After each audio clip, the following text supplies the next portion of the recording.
विशेष topic है जो मैं आज आपके लिए लेकर आई हूँ वो बहुत ही ख़ास है, क्योंकि हम सब के चार्ट में कोई ना कोई ऐसा नेगेटिव कॉम्बिनेशन बैठा होता है या कोई एस्पेक्ट ऐसे बैठे होते हैं जिससे हमारा पूरा सिस्टम ख़राब हो जाता है।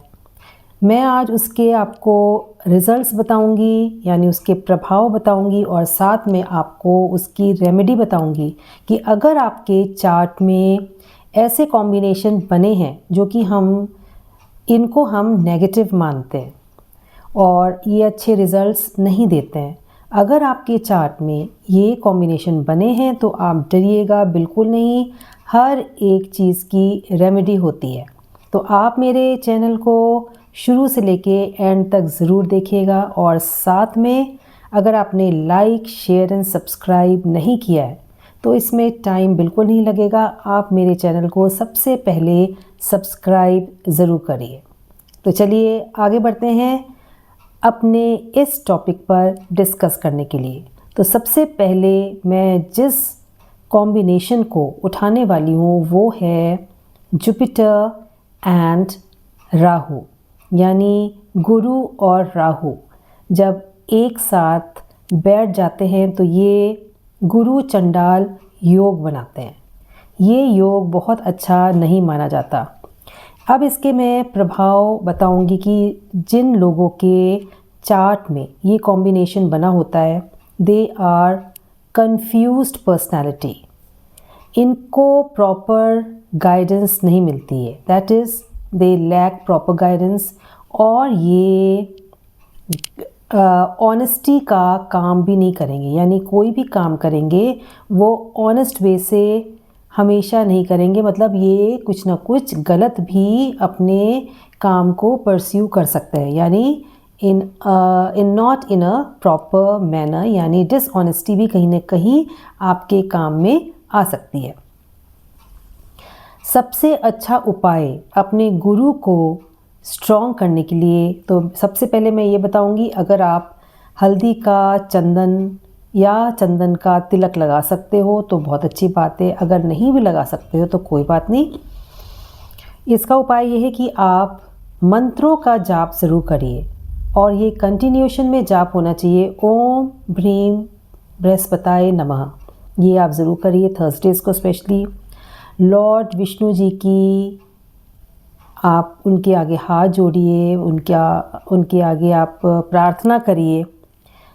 पीली वस्तुओं का दान करिए, पीले कपड़ों का भी कर सकते हो, हल्दी का भी दान कर सकते हो, और जो चने की दाल होती है उसका दान बहुत ही उत्तम होता है। आप उसको भिगो के गौ माता को भी खिला सकते हो। और एक चीज़ का ध्यान रखना है, हमें अपने बड़ों की ब्लेसिंग्स ज़रूर लेनी है अगर ये योग आपके चार्ट में बने। यानी हमें एक तो रिस्पेक्ट करनी है अपने बड़ों की, जो हमारे गुरु होते हैं, यानी टीचर्स होते हैं, हमारे पेरेंट्स होते हैं, उनकी ब्लेसिंग ज़रूर लेनी है। और किसी भी तरह की शॉर्टकट इनकम लाने की कोशिश मत करिएगा, क्योंकि ये डिसग्रेस लाएगा। आपको सफलता मिल सकती है, यानी आप हर चीज़ कर सकोगे, क्योंकि आपका माइंड जो है वो शॉर्टकट चीज़ों को बढ़ावा देगा और वो चलेगा और आप कामयाब भी होगे, लेकिन that will bring disgrace to you. तो ये काम आप करने की मत सोचिएगा। अब जिस नेक्स्ट योग के बारे में मैं बात करूँगी वो है विष योग, यानी जब शनि और चंद्र इकट्ठे होकर बैठ जाते हैं या चंद्र के ऊपर शनि की दृष्टि पड़ती है तो ये विष योग होता है। अब विष योग के नाम से ही आपको समझ आ रहा है कि ये कैसा योग होगा। ऐसे लोग जो होते हैं दे आर वेरी एंग्शियस, इनको एंग्जाइटी प्रॉब्लम्स भी आ सकती है, बहुत स्ट्रेस लेते हैं और ओवर थिंक करते हैं, किसी भी चीज़ को बहुत बार सोचेंगे और इनके माइंड में हमेशा नेगेटिव चीज़ें सबसे पहले आएगी। यानी अगर कोई काम करेंगे तो सबसे पहले यही सोचेंगे कि ये काम उनका बनेगा कि नहीं बनेगा, और उसके नेगेटिव इफ़ेक्ट्स अपने माइंड में लाएंगे। दे आर एक्चुअली लोनर्स, ये बहुत ही लोनलीनेस अपने आप को महसूस करते हैं और ये अकेला रहना भी पसंद करेंगे, या मैं कह सकती हूँ कि इनको ऐसी सिचुएशन इनके साथ क्रिएट हो जाती है कि ये अकेले रह जाते हैं बहुत बार। इनको महामृत्युंजय का पाठ ज़रूर करना चाहिए। जब ये ऐसे मंत्रों का जाप करेंगे, इनके अंदर एक पॉजिटिव वाइब आएगी, और जो एक लोनलीनेस है जिस करके इन्हें बहुत ही बुरा महसूस होता है, ओवर थिंक करते हैं, स्ट्रेस लेते हैं, वो कहीं ना कहीं उनका ठीक होना शुरू हो जाएगा। सैटरडेज़ को ये तिल के तेल का दिया शनि मंदिर में जाके चढ़ा के आएँ, इनको फ़ायदा होगा। नेक्स्ट मैं जिस खास योग के बारे में बात करूंगी वो है ग्रहण योग। अब ये ग्रहण योग किससे बनता है? सूर्य हम सबको पता है सबसे इम्पॉर्टेंट प्लैनेट होता है हमारे चार्ट में, बिकॉज सूर्य जो है ईगो लाता है, हमें लीडरशिप क्वालिटीज़ देता है। लेकिन अगर इसके साथ में राहु बैठ जाए तो ये क्वालिटीज़ को कमज़ोर कर देता है। राहु इसको ओवरपावर करके इसको अपने कंट्रोल में कर लेगा। उससे क्या होगा, आपकी जो लीडरशिप क्वालिटीज़ है उसमें कहीं ना कहीं दाग धब्बा लग जाता है। आपको लोग डाउन करने की कोशिश करेंगे। यानी जब सूर्य और राहु एक साथ बैठ जाते हैं तो हम जैसे कहते हैं ना, इक्लिप्स लग गया, यानी सूर्य ग्रहण लग गया। ये वही कॉम्बिनेशन है। आप जो भी अच्छा काम करना चाहोगे आप करोगे, लेकिन आपको उसका सपोर्ट नहीं मिलेगा। कहीं ना कहीं आप कलंकित होते रहोगे। अब देखना ये है कि ये किस हाउस में बैठा है। अगर ये 10th हाउस में बैठा है तो आपको अपने जॉब में बहुत ही ज़्यादा स्ट्रगल करना पड़ेगा। डिस्ग्रेस मिल सकती है, आपके ऊपर लोग उंगली उठा सकते हैं। ईगो क्लैशेस होते हैं। आपके अंदर ईगो है, सन बैठा है तो आपको ईगोइस्टिक बनाएगा, लेकिन आपको लोग डोमिनेट कर लेंगे तो वो ईगो क्लैशेस हो जाएंगे। आपके पिता के साथ में कोई ना कोई इशू रह सकती है, या दूरियां बन सकती है, या उनके साथ आपका एक स्ट्रॉन्ग कनेक्शन नहीं भी बनेगा। आपके अंदर जो कॉन्फिडेंस लेवल है वो लो होता जाएगा। सबसे अच्छा काम है सुबह आप उठिए, जल्दी उठिए, सूर्य देव के दर्शन करिए और सूर्य को जल डालिए। पिता या पिता के समान उनको आप रिस्पेक्ट दीजिए। और संडे को आप गुड़ हो जाए या गेहूं का अगर आप दान करते हैं तो वो आपको बहुत ही बेनिफिट लाएगा। जो इसके नेगेटिव इफ़ेक्ट्स हैं उसको डेफिनेटली ये कम करेगा। अब जो मैं बात करूँगी वो एक और ग्रहण है। अब वो ग्रहण कौन सा है? वो है चंद्र और राहु। जैसे सूर्य ईगो लाता है, वैसे अब हम चंद्र की बात करेंगे कि ये चंद्र क्या प्रभाव लेकर आएगा अगर ये कमज़ोर होके बैठ गया। अब हम सबको पता है चंद्र हमारा मन होता है। मन अगर स्ट्रॉन्ग नहीं है तो हम बहुत सी चीज़ें नेगेटिव सोचना शुरू कर देते हैं और हमारी जो प्लानिंग है वो भी फेल होती जाती है। हम इमोशनली इनस्टेबल हो जाते हैं।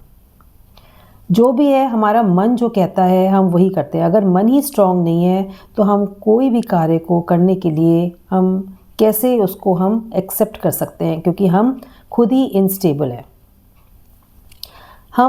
हमारे अंदर एक भय पैदा हो जाता है, यानी fear of anything, unknown fear, किसी भी तरह का डर आपके अंदर एक बैठ जाता है। कन्फ्यूजन्स रहेगी माइंड में। आपका माइंड हमेशा कन्फ्यूज रहेगा कि आप जो काम कर रहे हैं वो सही है कि नहीं है। हमेशा you will be a confused personality. हो सकता है आपको सोने में भी दिक्कत हो, रात को नींद अच्छी तरह नहीं आती हो, साउंड स्लीप ना हो, ये भी एक प्रभाव होता है इसका। आप लॉर्ड शिवा यानी आप शंकर भगवान की प्रार्थना करिए। मंडे को आपने कच्चे दूध में चावल डाल के आपने शिवलिंग पर चढ़ाने हैं, और या सफ़ेद चीज़ों का दान करना है, यानी दूध हो गए, चावल हो गए, या सफ़ेद जो भी चीज़ है।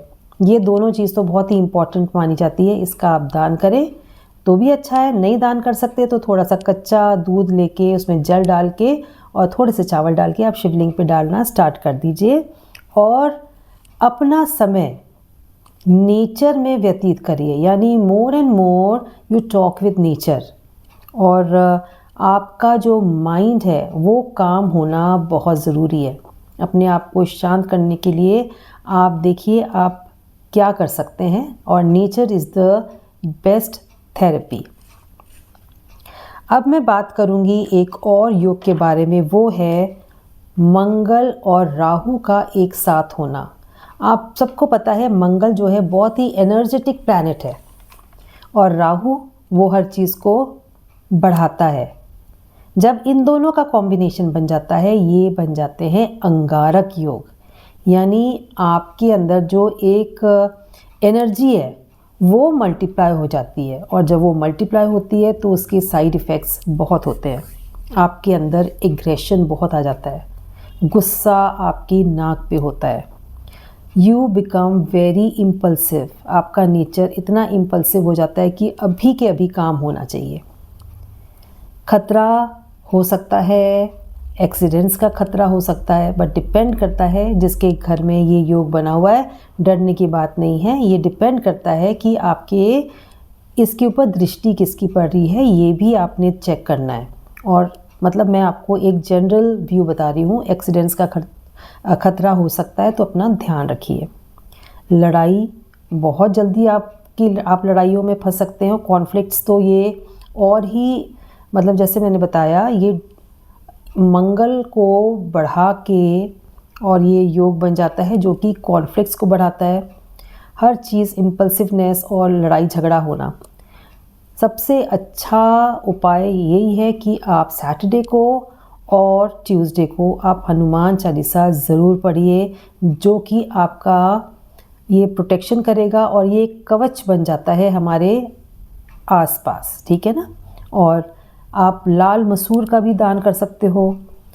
अगर आप ऐसी सिचुएशन में पड़ जाते हो जहाँ लड़ाई झगड़ा हो रहा है और आप उस जगह फंस सकते हो, सबसे बेस्ट तरीका है आप अवॉइड करिए, आप उस जगह से हिल जाइए। अगर आप नहीं हिलते, लड़ाई झगड़ा करते हो तो ये बहुत ही ज़्यादा गंभीर रूप भी ले सकता है।